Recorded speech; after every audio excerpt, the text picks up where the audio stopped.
Puluhan warga Gandus Palembang turun ke lapangan memprotes penutupan akses jalan oleh pengembang perumahan. Dengan membawa spanduk penolakan, warga membongkar jalan menuju kebun rakyat di Jalan Tanjung Rawan yang diduga ditutup sepihak oleh pengembang.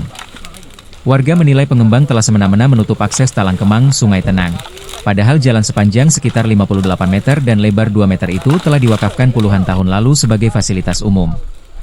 Ahli waris pemilik tanah, keluarga Malian bin Munir, mengaku memang pernah melakukan jual beli lahan. Namun mereka menegaskan kepada pembeli bahwa bagian yang diwakafkan tidak boleh dialihkan.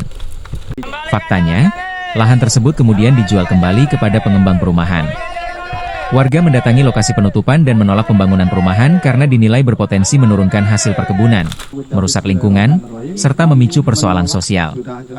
Warga berharap pemerintah Kota Palembang serta Gubernur Sumatera Selatan turun tangan memfasilitasi penyelesaian konflik agar pembangunan tetap berjalan tanpa meninggalkan masalah di kemudian hari.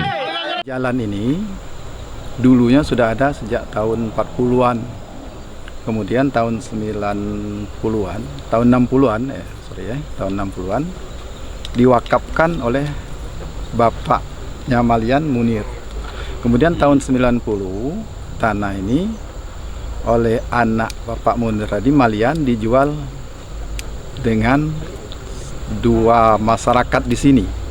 Ya, dua orang masyarakat di sini jual belikan, tapi Pak Malian menjualnya tidak termasuk jalan.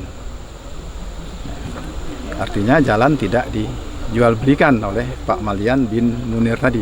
Mengapa? Karena sudah diwakafkan oleh orang tuanya tahun 60-an dulu dan diketahui oleh seluruh masyarakat dulu, masyarakat Sungai Tenang dan Talang Kemang.